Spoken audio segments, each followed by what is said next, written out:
and I'm a mortician. And I'm Trish and I'm not. And welcome back to another episode. Oh, Are you dying to know? what's Trish's dying to know? I feel like we're leaning. Are we on a lean? No, that way. We're Leaning. Just sit a bit like this so we look straight.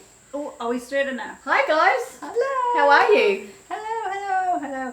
I hope everybody's well, fine. Oh, we've had heaps of comments. Heaps. It's been lovely. Yeah, trying to keep up with them and yeah, I keep answering them. Trish keeps answering them. We keep answering them together and the same answers. Maybe we'll stop that one day. We're just conscientious. We are, and we're just keen, because we love the questions and we love your feedback, good and bad. We love it. And this is another app on the crematorium. It's exciting. Getting into some nitty gritty today. Oh yeah, nits and grits and oh yeah. Granular stuff. Yeah. Anyway, yeah, we just thought you might like to know what happens. And Tim, as you've seen in the last videos, if you haven't, I'll link to them up here. Yep.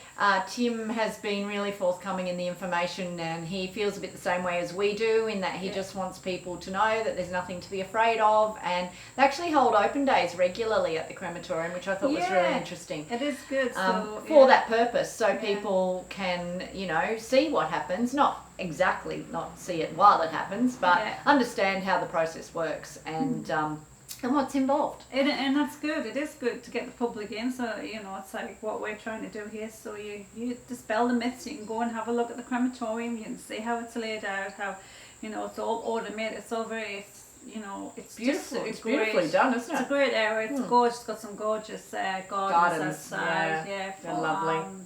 To scatter your ashes and things. And it's a beautiful area and a beautiful place. And Tim was very good in and he was very knowledgeable. Yeah, and he's also said that if we get any questions in after these, that he's happy for us to contact him and answer them, and he'll answer them as best we can, and we can possibly go back and do some other stuff, because he's got, this is just the tip of the iceberg. He's got a few different realms to the business, or a few different arms to the business, he was talking about some interesting stuff. So maybe in the future we might go back and see Tim again, but if you have any questions, let us know.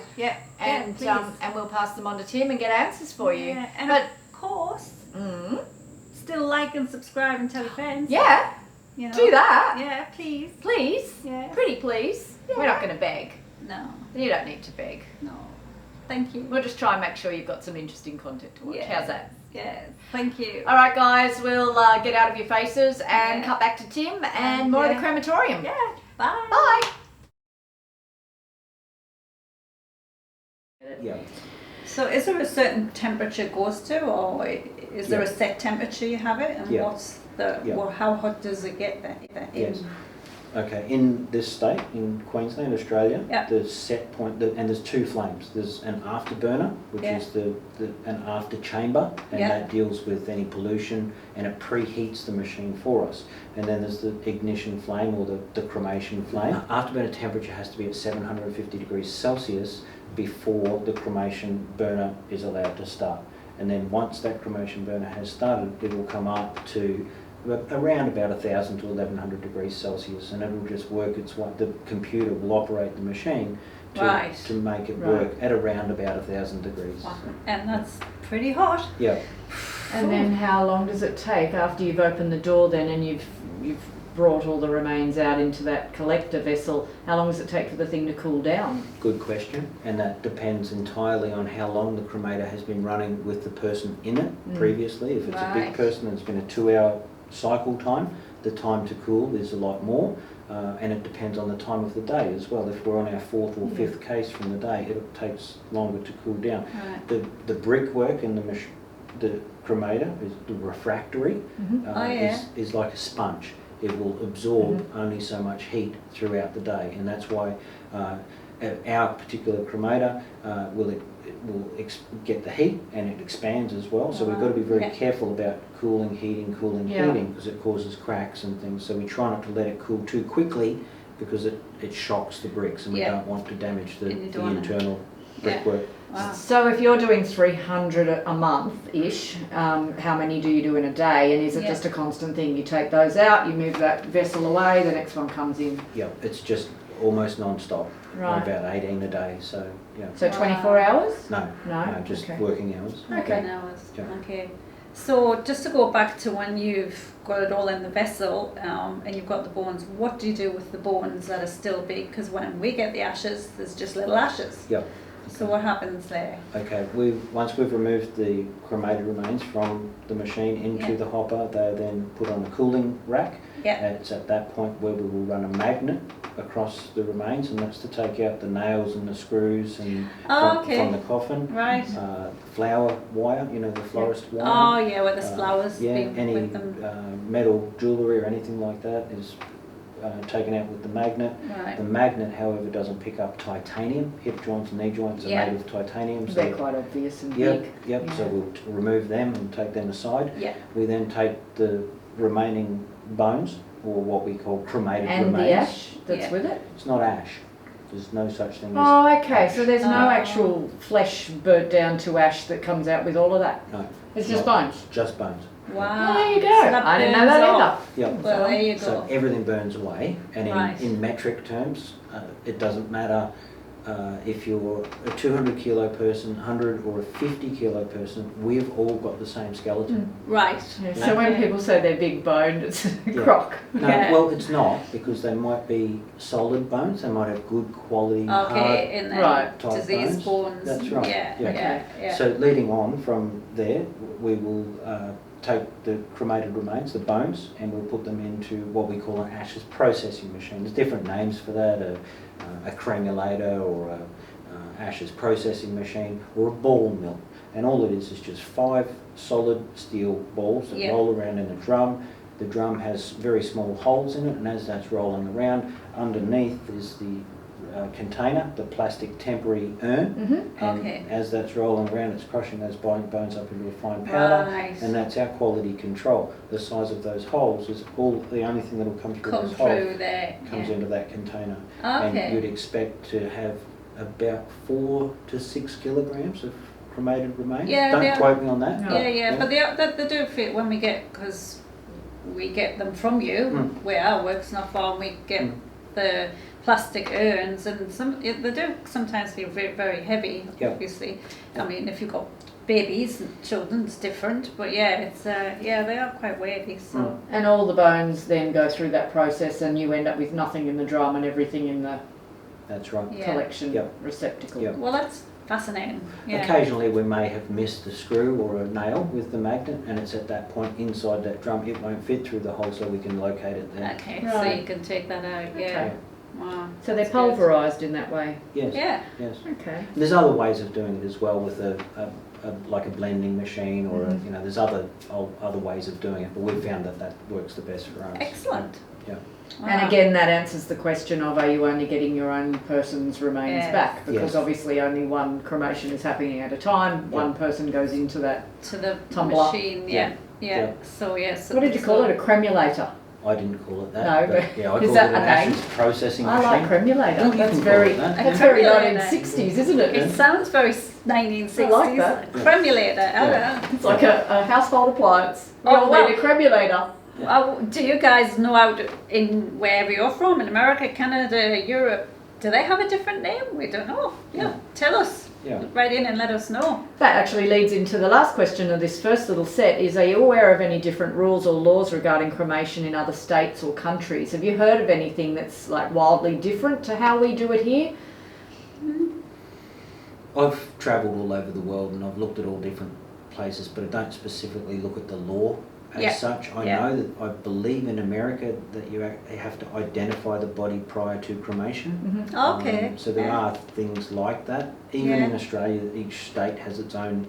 Travelling around and you've looked at different processes, is there anywhere that you've seen? First of all, I think it's quaint that you go to other countries and ask to see their cremators Yeah, that's cool. I like that. and go and visit these facilities. That's lovely. I think I need to do that. And do you find anything that's wildly different in how they do it? Maybe not so much the laws, but in the techniques or the, Yeah. obviously there's places like India that do things quite differently to how we do them here. Of course, yeah. And there is, every country is different. They all have their own process, and I think America is very advanced, and some of the European countries are very advanced.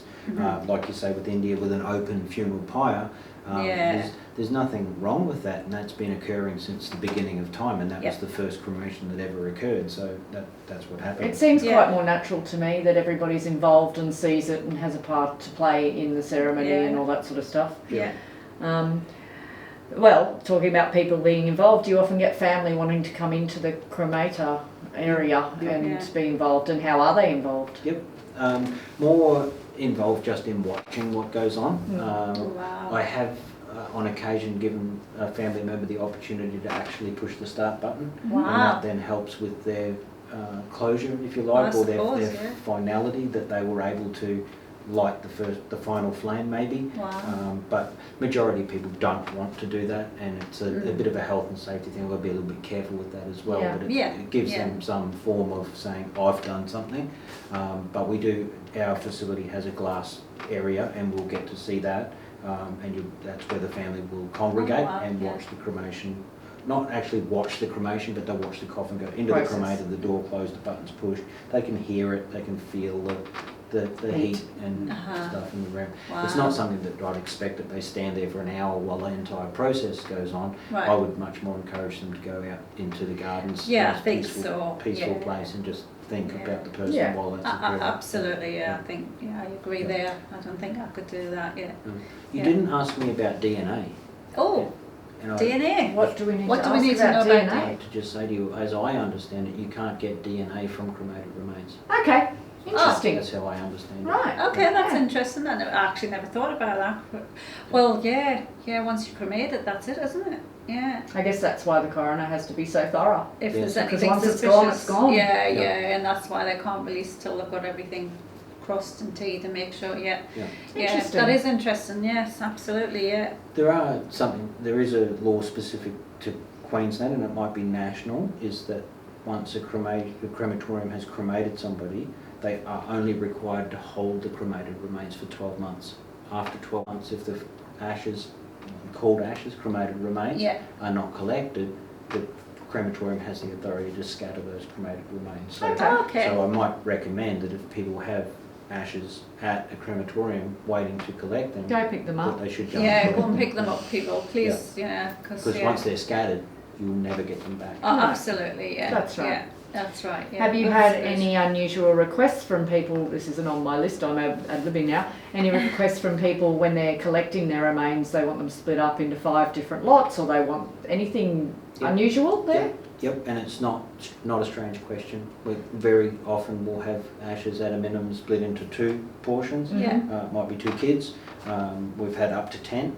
Oh, wow. And then obviously, and you may have talked about it before, the different options, the urn options, cremation jewellery. Yeah, we have touched on it a while ago, but it's a while since we touched on different things. And fireworks and all that stuff. You took the words right out of my mouth. There's the fireworks and the drone ashes scattering. And tell me about that. Don't know about that one. Don't know that one. Yeah, there's a company just west of here, and they've only made contact with us in the last couple of weeks, and they have an aviation licence to be able to scatter ashes from a drone. So you can employ them to take the ashes and scatter them wherever you want. So even out to sea? Anywhere.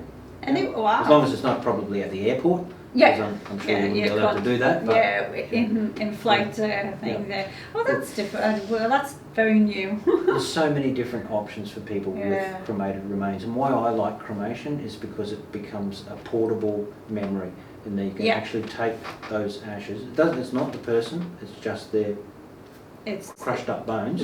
But in their mind, they've got a connection, and they can carry that around. You can do diamonds. You can, because ash, the cremated remains, is just carbon, simple carbon. It's carbon, so when that's put under pressure, it can turn into a diamond. That's There's also right. the glass globes that you can twist the cremated remains into. Inside. Saw an awesome thing a week or 2 ago on Insta, I think, where a lady was doing the painting of somebody's ashes. She had a big canvas and she was given a container of the person's ashes, and she made this beautiful beach scene. And the ashes were the beach. Isn't that fascinating? Yeah. Oh, wow, guys. You're arty. Oh, wow. I've got 3 lots of remains sitting on my bookshelf. Maybe I could get busy with those. Yeah. Who knows? All right. Okay.